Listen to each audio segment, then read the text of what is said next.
살아계신 하나님 아버지 감사합니다. 저들이 맞이하는 오늘은 그 어느 때보다도 다른 줄 압니다. 긴 락다운 가운데 저희들이 다시 일상의 삶으로 조금씩 나아가고 있습니다. 락다운이 풀린 상황 속에서 하루하루를 살아가는 모든 사람들에게 일상 속에서 누려지는 그 자유와 그 여유를 하나님 마음껏 누릴 수 있도록 도와주시고, 그것이 얼마나 큰 축복이고 은혜인지를 이젠 깨닫고 살아갈 수 있는 우리 모두가 되어줄 수 있기를 간절히 바랍니다. 오늘도 저희들이 말씀을 붙잡고 하루를 시작합니다. 성령께서 긍휼과 자비를 베풀어 주시고 매일 하루하루를 주와 동행하고자 소망하는 주의 백성들을, 그들의 기도를 들어주시고 또 그들의 마음의 소원 가운데 하나님 함께 하시고 때에 따라 도우시는 하나님의 도움을 받고 살아갈 수 있도록 하나님 허락하여 주옵소서. 오늘도 주님의 주신 말씀 붙잡고 하루를 살고자 합니다. 들을 길 열어주시고 또 아는 대로 주어진 인생을 살아내 줄 수 있도록 도와주옵소서. 예수님의 이름으로 기도합니다. 아멘. 오늘은 출애굽기 30장의 본문 말씀입니다. 출애굽기 30장 1절부터 16절까지 매일 성경의 본문입니다.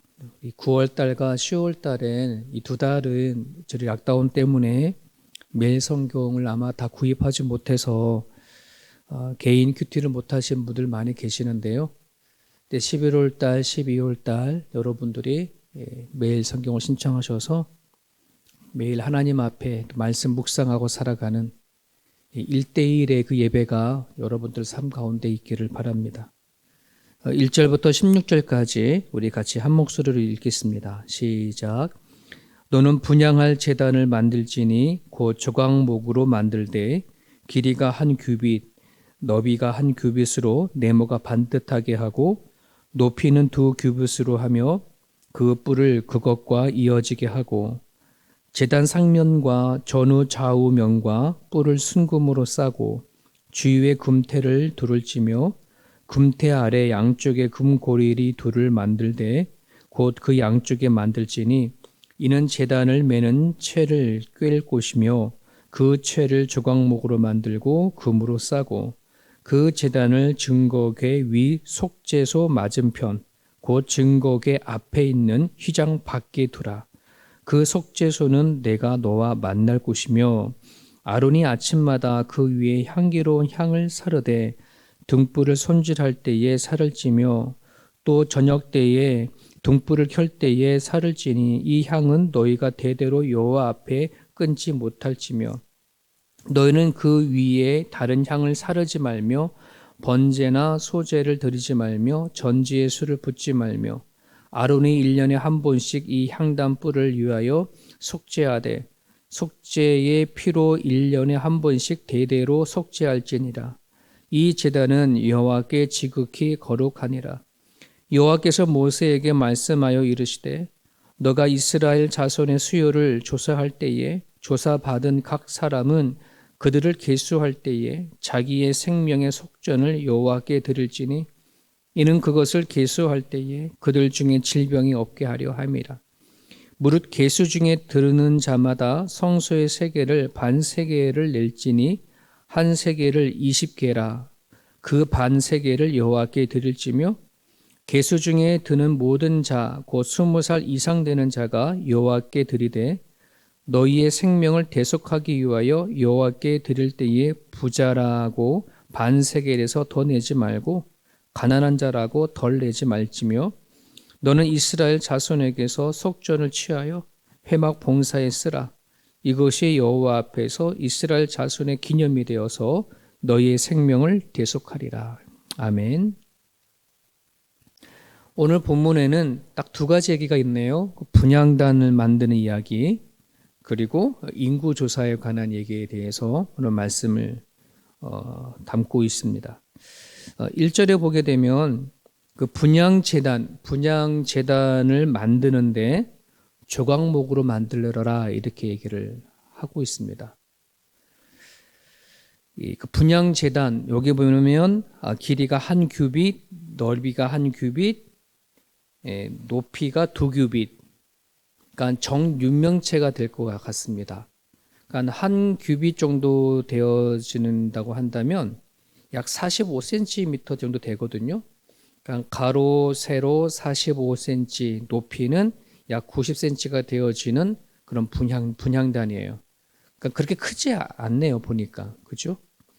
자, 그러한 그 분향단을 만드는데 조각목으로 만들어라. 근데 이 조각목이 뭐냐? 이게 아카시아 나무입니다. 그러니까 시띠 나무라고도 부르는데 이걸 아카시아 나무라고 얘기를 합니다.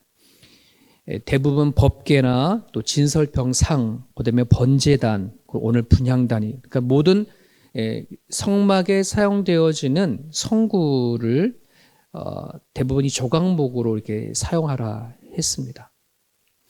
근데 왜 이게 조각목일까요? 아카시아 나무라 하면 되고 시띠 나무라 하면 되는데 이게 번역상의 문제예요.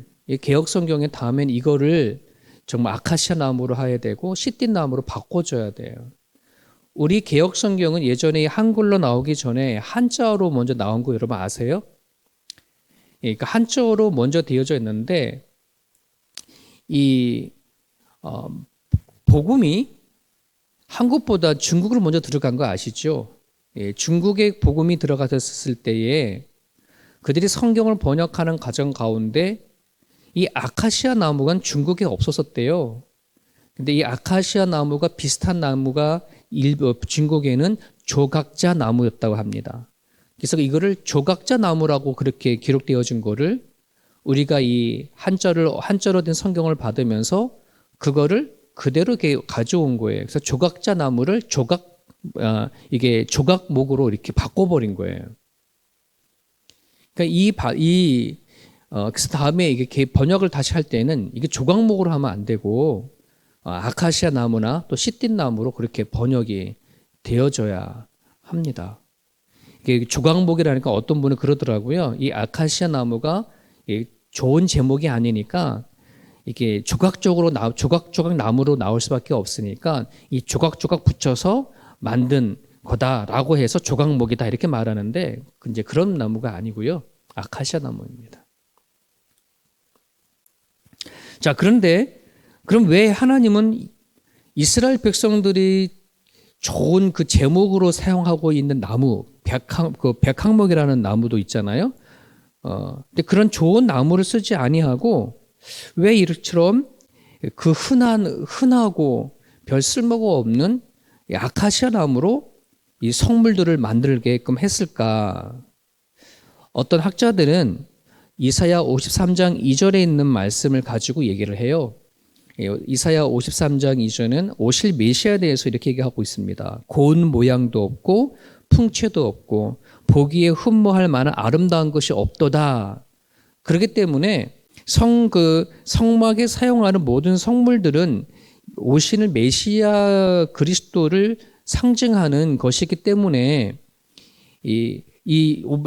장차 오시는 메시아는 좀 이렇게 풍채도 없고 보기 흠만한 아름다운 것이 없다 보니까 이런 흔한 아카시아 나무를 사용했다라고 이렇게 학자는 얘기하는 분들도 계시는데 그건 약간 오역이 있습니다.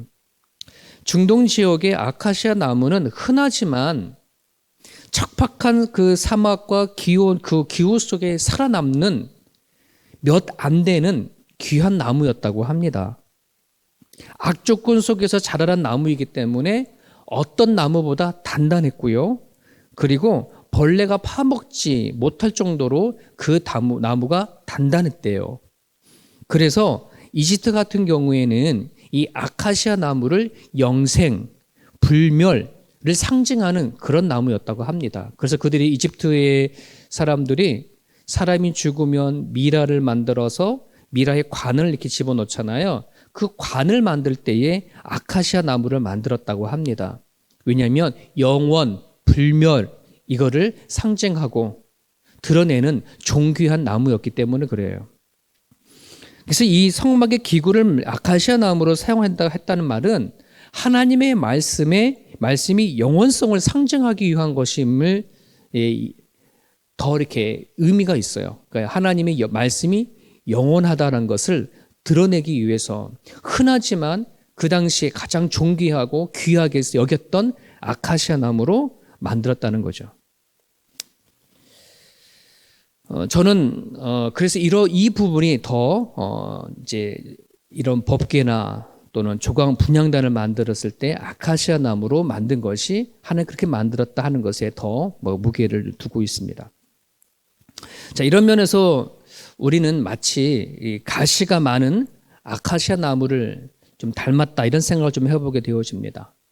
우리는 살아오면서 하나님 앞에 좀 아무 쓸모가 없었던 죄 많은 사람들이었잖아요. 그리고 하나님을 받아들이기에 너무나 온전하지 못했던 가시들이 많은 그런 우리들의 모습이었는데 하나님이 우리 가운데 찾아와 주셔서 쓸모없었던 그런 우리들의 모습, 하지만 잘 다듬어 버리고 잘 사용해 버리면 존귀한 자가 되어지는 것이, 그것을 하나님께서는 아셔서 우리 가운데 오셔서 가신을 모두 다 제거해 주시고 하나님의 존귀한 사람으로 다시 만들어 주셔서 거룩한 백성이 되게 하는 그것을 드러내기 위한 것이 아닌가 하는 생각을 더 갖게 되어집니다. 그런 부분들 안에서 여러분, 조각목이 변화되어져서 하나님 앞에 드려지는 법궤가 되어지고 진설병상이 되어지고 번제단이 되어지고 분향단이 되어져서 거룩한 성물로 도구로 사용되어졌던 것처럼 오늘 우리들이 그러한 존재인 것을 깨달으셔서 성도라 이름을 받은 것이 얼마나 거룩한 것인지 얼마나 귀한 것인지를 인식할 수 있기를 간절히 바랍니다. 우리 예배할 때마다 그거를 경험했으면 좋겠습니다. 자, 그렇게 분향단을 그렇게 조각목으로 만들어 하고요. 그러면서 2절과 3절에는 그 사이즈를 얘기하고 있고, 특별히 3절 안에는 분향제단 윗면에는 모서리에다 순금을 입힐 뿔장식을 하라고 했습니다. 모서리가 파손되는 것을 막고 또 아름다움을 또 하기 위해서 모서리에다가 뿔을 장식을 하게 되어지죠. 나중에는 그 뿔에다가 피를 이렇게 묻혀서 분향제단을 다시 깨끗게 하는 그런 의식 가운데 사용되어지게끔 또 이렇게 만들어 주셨습니다. 자, 그런데 우리가 살펴볼 것은 뭐냐 그러면, 그렇게 만드는 분향단을 어디에다가 두었는지, 그리고 어디다 목적이 무엇인지를 좀 살펴보기를 원하는데요. 그게 6절과 7절이에요. 그 분향단을 증거계 앞에 있는 휘장 밖에 두라라고 합니다. 여러분 머릿속으로 성막을 한번 그려보세요. 큰 성막이 있어요. 그리고 성막 안에는 성소라고 한 텐트 모양의 성막이 있어요. 성소가 있어요. 그리고 성소 안에는 지성소로 나눠져 있죠. 그리고 지성소와 성소 사이에는 휘장이 있고, 성막의 뜰 안에는 번제단이 있고 물두멍이 있고, 성소 안에는 특히 지성소 앞에 있는 성소 안에는 촛대가 있고 진설병이 있고, 그리고 오늘 만드는데 분향단이 거기 있는 거예요. 그리고 지성소 안에는 법궤가 있는 거죠. 자, 그런데 이 분향단을 휘장 앞에다 둔 거예요. 그럼 그게 거기서 무엇을 하느냐 하는 걸 보면 7절에 나와 있어요. 7절을 보면 분향단은 등잔을 손질할 때에 그 향기로운 향을 피우라라고, 향을 피우는 곳이에요. 향. 여러분 하나님 이스라엘 백성들이 제사 때마다 제물을 갖고 와가지고서는 번제단 안에다가 이렇게 이제 짐승을 죽이고 그걸 태우잖아요. 제물을 태우고 곡식을 태워요. 그러면 그 향이 막 올라가서 하나님은 그것을 보고 흠양하신다라고 표현을 성경을 하고 있는데, 그 의미는 희생을 얘기를 하는 거거든요. 제물이 희생함으로 그 가지고 온 사람의 죄가 사라지는 것을 얘기를 하는 거잖아요. 그래서 오늘 분향단에서 이제 피우는 이 향은, 아름다운 이 향은 무엇을 얘기하냐면 예수 그리스도가 십자가 못 박혀 돌아 죽으심으로 인한 그 희생을 상징하는 것이 바로 이 분향단에서 피우는 향이에요. 그것을 상징하고 드러내기 위해서 분향단을 휘장 앞에다가 바로 피우게끔 했습니다. 자, 근데 이 분향단은 예수님께서 십자가 못 박혀 돌아가시면서 이 의미는 무엇으로 바꿔졌냐 그러면 예수 그리스도의 희생으로 구원을 얻게 되어진 모든 그리스도인들을 상징하는 것으로 되어져 있어요. 그래서 고린도후서 2장 15절에 보면 우리는 구원받은 자들에게나 망하는 자들에게나 하나님 앞에서 그리스도의 향기니 이 사람에게는 사망으로부터 사망에 이르는 냄새요 저 사람에게로부터는 생명으로부터 생명에 이르는 냄새라 누가 이 일을 감당하리요 라고 말씀이 있거든요. 예수 그리스도의 희생으로 인해서 구원을 받은 그리스도인들, 이 그리스도인들이 예수 그리스도로 인해서 살아가는 모든 삶들, 그리고 그들이 드려지는 모든 기도들은 생명의 뭐예요? 향이 되어지는 거예요. 하나님이 올려드려 예수님이 십자가 못 박혀 돌아가시면서 아름다운 향을 냈던 것처럼 오늘 그리스도인들이 그런 향이 되어지는 것을 상징하고 있는 말씀입니다. 계속해서 9절과 10절을 보게 되어지면 그 분향단에 대한 금지 사항과 필수 사항이 나와요. 금지 사항은 그 향을 피울 때에 다른 향은 안 되고 꼭 그 등잔을 사용할 때 사용했던 그 향으로 하라라고 얘기하고 있고요. 그리고 거기에는 바깥에 번제단에서 제물을 바쳤던 그 어떠한 제물도 거기다 갖다 놓으면 안 된다는 거예요. 그러니까 번제단에서 바깥에서 피웠던 번제단에 있는 제물은 분향단에는 전혀 올려놓으면 안 된다.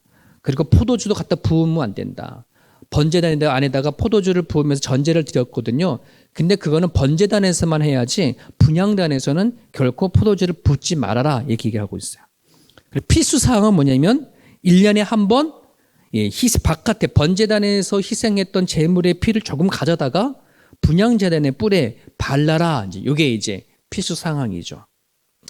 오늘 이 분향단을 통해서 우리가 적용하는 메시지는 바로 여기에 있습니다. 다른 향으로 드리지 말아라 한다는 것은 하나님께서 원하지 않는 기도, 하나님 받지 않는 기도 하지 말라는 의미가 담겨져 있어요. 우리가 여러분 기도 드려질 때에 예수님께서 우리에게 가르쳐 주신 주기도라는 것이 있잖아요. 그 주기도는 되게 중요한 것이 뭐냐 그러면 우리가 하나님 앞에 나가 기도할 때에 무엇을 기도할 것이냐, 하나님이 뭘 기뻐할 것이냐를 알려준 거잖아요. 그런 부분들 안에서 여러분 우리가 하나님 앞에 드리는 기도, 모든 기도 다 받으신다고 다 듣고 계셔요. 근데 중요한 것은 하나님이 원하시는 기도가 있다는 말이에요. 이젠 우리가 하나님을 알고 하나님과 깊은 관계 속에 나아간다고 한다 그러면 또 우리가 어느 정도 믿음이 성장했다라고 한다 그러면 하나님이 정말 원하시는 기도가 뭔지를 생각하고 살피고 들을 수 있는 그런 성도가 되어줄 수 있기를 간절히 바라요. 이게 믿음으로 성장한 사람들이 앞으로 더 계속 드려져야 할 기도라고 저는 믿어요. 그리고 또 하나는 번제나 소제나 전제에 사용했던 그 어떤 제물도 그리고 술도 붓지 말라. 이것은 뭐냐 그러면 성막들에 있는 번제단 위에서만 이루어져야 할 제물이 있고 그리고 분향단에만 이 향을 드려야 할 것이 있다는 거 구분해 놓고 있는 거예요. 하나님께 다 드리는 거 둘 다 드리는 거예요. 번제단에서 드려지는 제물도 하나님 받으시는 거고 성소 안에 있는 분향단의 향을 피우는 것도 하나님 받으시는 것이지만 하나님은 질서 없이 그냥 막 받는 분이 아니라는 말이에요. 구분하는 거예요. 이게 되게 중요한 메시지가 담겨져 있어요. 우리가 하나님 앞에 드려지는 헌금 있잖아요. 우리는 그냥 그 헌금이 무조건 내가 뭔가 그냥 드려주면 돼 할지 모르지만 그 헌금도 하나님이 기뻐하시는 헌금이 있고요. 하나님이 기뻐하지 않은 헌금도 있어요. 우리는 생각할 때는 그냥 돈이 다 똑같은 돈이지 할지 모르겠지만 아니요. 깨끗한 돈이 있고요. 그렇지 않은 돈이 있는 거 알잖아요. 네, 하나님은요. 우리가 드려지는 예물에 대해서 우리가 드려지는 어떤 섬김과 봉사에 있어서도 네, 구분하시는 하나님이라는 사실을 여러분 기억을 하셨으면 좋겠습니다. 섬긴 하나님을 섬기고 봉사하는 것도 마찬가지예요. 하나님을 믿는 믿음 안에서 하기를 원하시는 것이지 그냥 사회적으로 자원봉사하는 것처럼 하는 거 하나님 안 받으신다는 것이에요. 하나님은 질서 있는 하나님입니다. 예. 규모가 있는 하나님이십니다. 그냥 막 드린다고 막 받는 분이 아니라 하나님은 그 드리는 것이 구분해 놓으셨어요. 그걸 잘 분별할 수 있기를 간절히 바랍니다.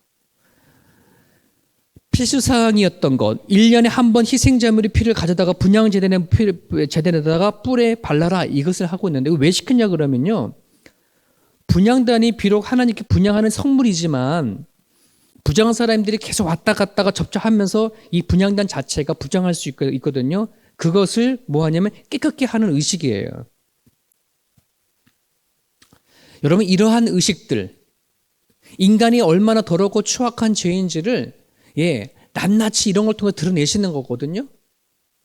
그런데 이처럼 하나님이 만든 성물도 인간의 손을 대면 지저분해지고 더러워진다는 사실을 아시는 하나님이 이거를 1년에 한 번 깨끗게 하는 의식을 하셨던 거잖아요. 그만큼 우리가 죄가 많았던 존재라는 거예요. 그런데 예수 그리스도의 십자가에 못 박혀 돌아가심으로 이 모든 의식이 다 사라져 버렸어요. 해결되어 버렸어요. 한 방에 예수님 그리스도의 희생으로 말미암아. 그래서 오늘 우리가 예수 그리스도를 믿는다고 한다 그러면 그 예수 그리스도의 이름으로 기도하는 사람이라면 반드시 무엇이 들어가야 되냐면 우리들에 대한 죄의 회개, 죄를 씻는 거, 허물을 내려놓는 거, 이것이 반드시 우리 가운데 있어져야 한다는 사실을 기억하실 수 있기를 바랍니다. 회개 없이는, 하나님 앞에 내가 드려지는 허물 이런 걸 청결케 하는 그러한 기도가 없이는 하나님 앞에 나아갈 수가 없어요. 고로 우리는 늘 기도할 때마다 하나님이 과연 날 보시기에 싫어하는 것이 있는 것이 뭘까, 꺼려하는 것이 있으면 뭘까를 여러분 기도하면서 살필 수 있기 바라고요. 기도할 때 그 기도가 먼저 이루어질 수 있기를 간절히 바랍니다. 그리고 뒷부분에 보면 인구조사의 준수사항이 나오고 있습니다. 작가로 이 말씀을 또 같이 나누기 원하면 13절에 보면은 인구조사를 할 때에 한 사람당 인구조사할 때 그 사람을 이렇게 등록하실 때에 반드시 내야 하는 돈이 있네요. 이게 부하든지 가난한 사람이든지 다 똑같이 일정한 거예요. 1인당 반세겔, 20게라라고 되어 있는데요. 이 반세겔은 2데나리온에 해당한다 합니다. 그 당시에 어떤 노동자가 하루의 품값이 1데나리온이라고 그랬거든요. 그러면 약 이틀치 분을 내는 거예요. 자, 그런데 12절에 보면은 왜 이 이틀치를 인구조사를 할 때에 각 모든 사람에게 내느냐? 그것을 계수할 때에 그들 중에 질병이 없게 하려 한다. 이렇게 얘기를 하고 있어요. 그래서 이거를 생명의 속전이라고 얘기를 말한다라고 하고 있거든요. 이걸 다른 말로 말하면 이게 목숨값이다. 이런 거예요. 왜 하나님이 이것을 인구조사할 때 목숨값으로 얘기하고 이 속전을 돈을 내라라고 하느냐 그냐면 우리는 16절에 보게 되어지면 어떤 성막에 드려지는 모든 예식에 사용하고 회막에 봉사하기 위해서 이거를 쓰라라고 이렇게 기록이 되어 있어서 이것 때문에 그렇구나 할지 모르지만 아니에요. 그게 목적이 아니라 진짜 목적은 뭐냐면 하나님께서 이스라엘 백성들을 애굽에서 출애굽시켰잖아요. 구원시켰잖아요. 이것에 대한 감사의 표현이에요. 은혜의 표현이에요. 하나님은 그걸 하라는 거예요. 너네들이 다 죽을 목숨이었다는 거예요. 너네들이 다 하나님이 이끌지 아니하였으면 그 광야에서 다 죽을 목숨밖에 아니었다는 거예요. 근데 하나님이 너네를 구원해 놨다는 거예요. 구원에 관한 것에 대한 너네들의 반응, 이것이 바로 생명값이라는 거예요. 목숨값. 하나님이 구원해 주신 그 값을 지불해라. 인구조사할 때에. 이걸 다른 말로 말하면 하나님이 나를 구원해 주신 것에 대한 은혜에 대한 반응을 하나님 보기 원하시는 거예요. 그래서 이거를 보이지 아니하면 하나님 뭐 하겠다는 거예요? 진노하겠다는 말입니다. 진노를 해서 그들에게 질병을 줘버리면 돌이 다 죽어버리잖아요. 하나님의 진노를 막기 위한 것, 하나님의 베푸신 은혜에 대해서 감사할 줄 아는 것, 이게 이 속전에 들어가 있어요. 여러분, 그래서요, 반드시 우리가 이 말씀을 통해서 적용해야 될 것은 뭐냐면, 하나님에 대한 은혜에 대한 반응, 하나님이 나를 지금까지 구원하시고 이끄시고 앞으로 이끌어 가실 하나님에 대한 감사에 대한 반응은 반드시 우리 가운데 있어져야 한다는 말이에요. 하나님을 믿는 그리스도인이라면 이 감사는 완전 기본이에요. 이거는 뭐 부자이든 가난한 사람이든 뭐 어떠한 자신 살아가는 환경 아무 상관없어요. 무조건 하나님 그거 보시는 거예요. 여러분, 이 세상에는 하나님을 안 믿는 사람들 많죠. 모르는 사람들 많아요. 그런데요, 나중에는 그들이 하나님 앞에 섰을 때에, 하나님을 심판하실 때에 그들이 이 세상에서 하나님을 모르는지 알지 못하는 상태에 살았지만 하나님이 베푸신 그 은혜가 얼마나 큰 것인지를 다 누리고 있음에도 불구하고 감사치 못한 것에 대한 징벌을 반드시 내리실 거라는 말이에요.